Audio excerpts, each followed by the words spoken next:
हमारे बुजुर्ग, हमारे बूढ़े पुराने लोग या हमारे बहुत प्राचीन लोग जिन्होंने देश में सारे धार्मिक और सामाजिक संस्कार बनाए, रीति रिवाज बनाए, वो बहुत ज्ञानी थे। वो बहुत ज्ञानी थे। वो एक दिन का सोच के या एक साल का सोच के या 100 साल का सोच के कोई नियम या कानून नहीं बनाए। सामाजिक, धार्मिक, जो भी है, वो हजारों साल का सोच करके, हजारों साल रिसर्च करके, पीढ़ी दर पीढ़ी बीतता गया और तब जाकर के सामाजिक नियम और कानून बनता गया।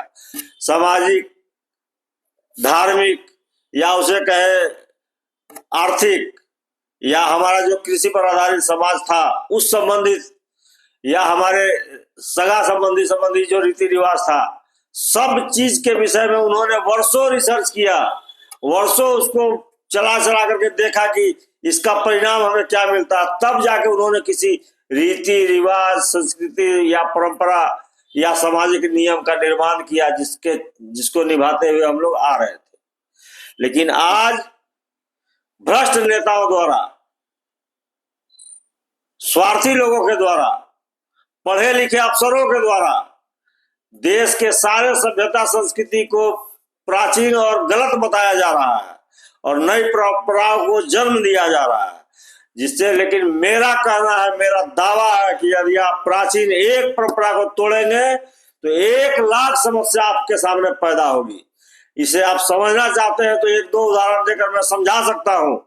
आप समझ लीजिए कि हमारे यहाँ शादी विवाह का जो प्रचलन था, उसमें हमारे गांव का सगा संबंधी में ढूंढ करके, या एक तो वैसा अगुआ होता था जो अपना सगा संबंधी में था, वो खोज के बताता था कि उनका बेटा अच्छा है, उनका परिवार अच्छा है, तब जाके रिश्ता तय होता था और शादी विवाह होता था, जो जीवन भर निभता था निर्बाध गति से, किसी प्रकार का उसमें विघ्न बाधा नहीं आता था।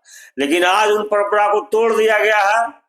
लोग जहां तहां जैसे तैसे शादी ब्याह कर रहे हैं, कोर्ट मैरिज कर रहे हैं, कौन विवाह.com है, शादी.com है, इसके माध्यम से शादी कर रहे हैं और सारा घर विवाद से ग्रस्त हो गया है। जितना शादी हो रहा है सब में सिर्फ विवाद ही विवाद है, कहीं संबंध अच्छा से नहीं निभ रहा है। वो तो लड़का लड़की में तो संबंध गलत, आपस में विवाद हो ही रहा है, परिवार के बीच में भी विवाद पैदा हो रहा है, समाज के बीच में भी बुराई फैल रहा है। और इसको आप दूसरा उदाहरण से समझना चाहिए। आप जैसे कृषि संबंधी बात है, हमारा कृषि जो था वो पशु माने क्या, गाय, माल, भैंस, बकरा, बकरी, उस पर आधारित हमारा कृषि का सिस्टम था देश में। हमने क्या किया, गाय, माल, बैल से खेती करना बंद कर दिया, ट्रैक्टर ले लिया। अब ट्रैक्टरे से खेत जोते हैं, ट्रैक्टरे से सब काम होता है, तो बैल किसी को रखने का जरूरत ही नहीं है। इस एक परंपरा के टूटने से आप देखिए कितना बड़ा समस्या पैदा हुआ। बैल, गाय, माल, भैंस, बकरी जब तक हम लोगों के घर में रहता था कृषि के कार्य से संबंधित, तब तक हम लोगों को जितना खेती में जो भी उपजा होता था, जो भी उपज होता था, जैसे मान लीजिए धान का फसल है, उसका जो पुआल बचता था, जिसको आजकल उधर दिल्ली, यूपी, हरियाणा साइड में पराली बोलते हैं, हम लोग के बिहार में उसको पुआल बोलते हैं या लेरुआ बोलते हैं। वो कोई समस्या नहीं था, वो हमारे लिए संसाधन था, हमारे घर बनाने का, हमारे पशुओं को खिलाने का, वो एक बहुत उपयोगी संसाधन था।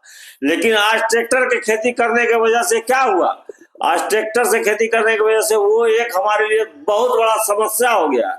ऐसा समस्या हो गया कि दिल्ली, हरियाणा, पंजाब में सुनते हैं कि लोग खेत में ही पराली में आग लगा देता है, जिससे धुआं हो जाता है, प्रदूषण हो जाता है। मैंने उसको अब रखने का लोग को अब उसको जरूरत नहीं, उसको रखेगा क्यों। लेकिन पहले वो हमारे बहुत बड़ा जरूरत को हमारी पूरा करता था। हम लोग उसका छत भी बना लेते थे, घर भी बना लेते थे, हम लोग का गाय माल उसको खाता भी था, उसके लिए साल भर उसको हम लोग जमा करके रखते थे। इसी प्रकार जितना विषय है जीवन में, आप उस पर जब सोच के देखेंगे कि नई परंपरा को जो नया परंपरा जो लागू किया गया है, आज का आदमी में इतना क्षमता ही नहीं है वो कल की सोच सके। आज का आदमी आज का ही सोचता है, कल के बारे में सोचता नहीं। आज बढ़िया से खा लो, कल क्या होगा देखा जाएगा, और कल क्या होगा वो सब देखिए रहा है। इसीलिए मेरा कहना है कि जब आप पुरानी हमारी परंपरा को, एक भी परंपरा को यदि तोड़ेंगे तो आपके सामने 1 लाख समस्या पैदा होगी।